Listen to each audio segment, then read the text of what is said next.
Noon pa man, tila naging bahagi na ng kultura sa mga kulungan ang pagpasok ng mga kontrabando sa loob ng selda. Nagagamit pa nga ang mga ito ng mga gang na nasasangkot sa mga riot o krimen. Para coping mechanism for self-defense, gumagawa po sila ng mga ganitong armas. Ang ilang kontrabando ginagamit nila bilang pampalipas oras at para magkaroon ng komunikasyon sa labas. Sino mo yung mga diskarte ng mga gusto magpalusot dito? Gagawin nila, yan, kontrabando, ito, hahagis, pabuelo. Pero ang mas malala, may mga kontrabandong naipapasok para maipagpatuloy nila ang kanilang mga bisyo gaya ng sigarilyo at ng ipinagbabawal na gamot.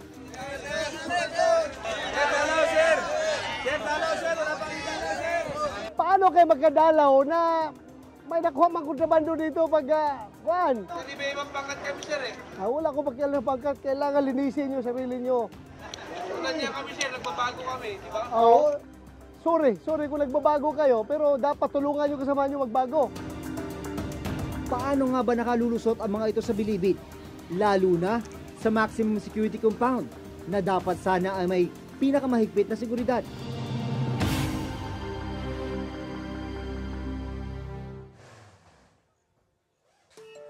Nito lamang nakaraang linggo, nagsagawa ng Oplan Galugad ang mga opisyal ng bilibid. So bali itong mga cellphones na mga na-recover dyan inside sa maximum security compound, maaaring may nagamit silang mga dalaw na nakapagpasok na ito.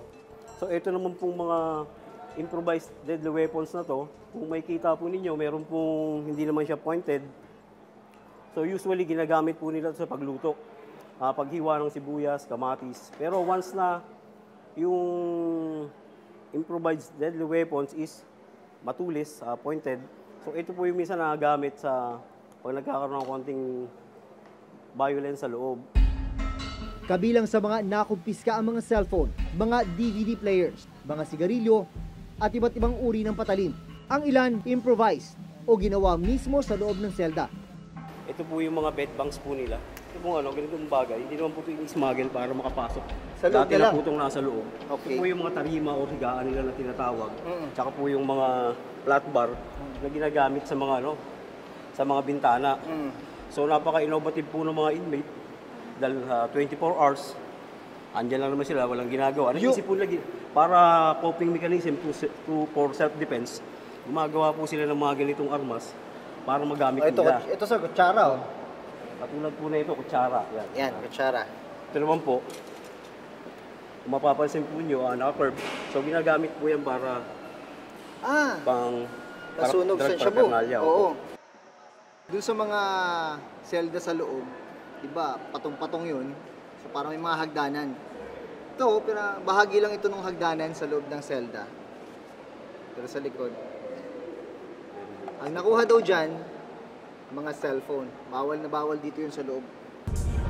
Ang mga nakumpiskang droga, itinurn over naman daw sa Philippine Drug Enforcement Agency o PDEA. Pero paano nga ba nakalulusot ang mga ito sa bilibid?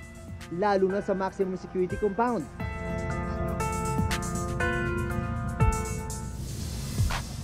Pinayagan ng reporter's notebook na makapasok sa maximum security compound ng bilibid kasama si Bucor Chief Ronald Bato de la Rosa. Ito yung maximum security compound ng New Bilibid Prison. Pero bago ka makapasok, isa, dalawa, tatlo. Tatlong gate mo na yung dadaanan at syempre, sasailalim ka sa mahigpit na security inspection.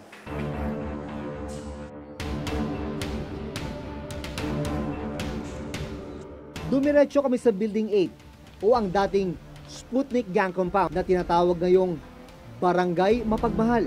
Papunta kami ngayon dun sa Building 8. Yun daw yung pinaka-congested na kulungan dito sa loob ng maximum security compound.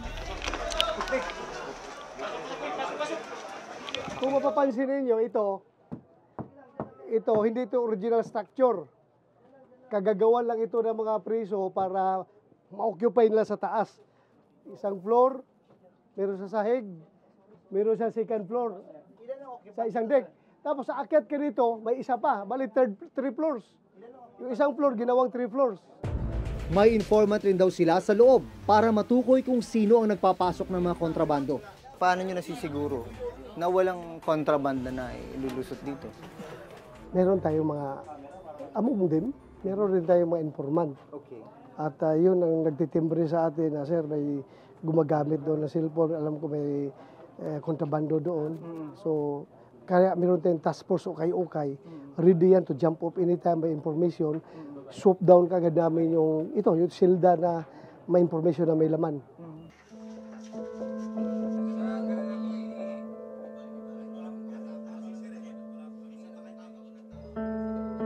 Gaano kalala yung problema ng congestion dito sa Maximum?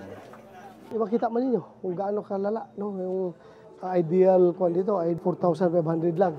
And right now, ang occupancy niya dito is 19,000. 19,000 from 4,000. So may exist tayo na 15,000 plus. Kaya nagkakaroon ng coping mechanism itong mga priso para lang mabuhay sila dito. Ginagawa na second floor, third floor yung itong building. Dahil siksikan, gumagawa na lang sila ng diskarte para magkasya ang mga nakakulong. Kailangan nilang gawa ng mga improvised na mga additional na mga floors. Ito ang ginawa nila dito sa itaas. Ilan kayo dito, sir? Tatlo po. Tatlo. Dito. Ayan. So dito naman, dagdag na palapag, tatlo naman yung occupants. Napakasikip dito sa inyo. Lalo na pag mainit ang panahon. Pagka wala po ito, talagang mamamatay ko sa inyo. So ganito kayo. Wala nang hindi ka pwedeng... Anong magdasal? Pwede ba umupo? Kagaya niyan. At Parasal kaya, pwede ka lumuwan. yan. Pag bumangon ka, kailangan medyo maingat. Nakaganyan po. Okay. Kasi untog abutin mo. Baba ka na ng ganun. Kailangan palagi na nakatapa. Balasardi na sila pagsapit ng gabi. Sa gabi, ganito yung kanilang pwesto. Ang usapan, hindi pwedeng matulog ng nakatihaya. Dapat nakatagilid. Paano pag may magsi-CR? Di hakbang-hakbang. Habang papalabas kami sa maximum security compound, biglang sumigaw ang ilang preso.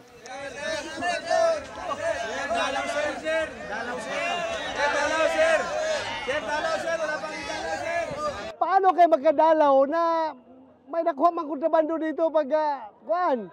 Siguruhin ninyo, kapag magalugad, wala makuhang kontrabando para tuloy yung dalaw ninyo. Pero pag may makuha, kontrabando, cellphone, shabu, kutsilyo, wala. Walang kasalanan, sir. Paano mo walang kasalanan? Ito nga, wala kang kasalanan, pero bakit pinabayaan mo yung kasamahan mo na gumawa ng kasalanan? Damay-damay kayo lahat. Ha? Damay-damay kayo lahat. Dapat, pag gumawa ng kasalanan ng kasamahan nyo, kayo na dapat magdisiplina. O, damay-damay kaya nga, damay-damay na rin na pagbantay. Bantayan yung kasamahan nyo, huwag gumawa ng kalokohan. Ay, imposible hindi nyo alam yan. Makatulog na kayo, nakadikit-dikit gano'n, no? Hindi nyo alam anong ginagawa ng kasamahan nyo. Hindi may ibang pangkat kami, sir eh. Wala akong pakialam ng pangkat, kailangan linisin nyo sarili nyo. Tulad niya kami, sir. Nagbabago kami, di ba? Sorry kung nagbabago kayo, pero dapat tulungan nyo kasama nyo magbago. Ang mga preso rito, hindi raw muna pala pinapayagang tumanggap ng dalaw. Bakit walang dalaw yung iba? Damay. Damay sa kasalanan ng iba? Kasi itong building na ito, nakuna ng kontrabando. Okay. Lahat ng occupant, walang dalaw. Bakit tila hindi maubos-ubos ang mga kontrabando sa kabila ng kaliwat ka ng pagsasagawa ng mga Oplan Galugad sa Bilibid? Nito lamang July 2018, ikinasa ng Bureau of Corrections kasama ang puwersa ng PNP Special Action Force ang Oplan Galugad sa Building 14 kung nasaan ang mga high-profile inmates at high-risk inmates. Nakumpiska ang samut-saring kontrabando gaya ng mga speaker, patalim, arnis, martilyo, lagari, mga ice pick at screwdrivers kasama na ang pera na nagkakahalaga ng 21,000 pesos, maging ang 40 gramo ng shabu. Pero sa ilalim ng pamumuno ni Bucor Director General Bato de la Rosa, sisiguruhin daw niya na maparurusahan ang sinumang inmate na magtatangkang magpasok ng kontrabando. Saka hindi mo pwede sa loob, ha? At maging ang mga kakonsyaba nilang mga opisyal ng bilibid. Kasi kung may makuha pang kontrabando, hindi ko lang alam kung saan kayo dalhin. Sa maximum, ibartolina kayo, walang epekto. Doon ko lang kayo siguro dalhin sa Building Zero, no? Building Zero. Nasaan yung Building Zero? Nandoon sa sementeryo. Nandoon ang Building Zero. Doon ko na lang kayo dadalhin kung may mahuli pa ako dito kontrabando. Katawa-tawa kayo, pero I'm serious.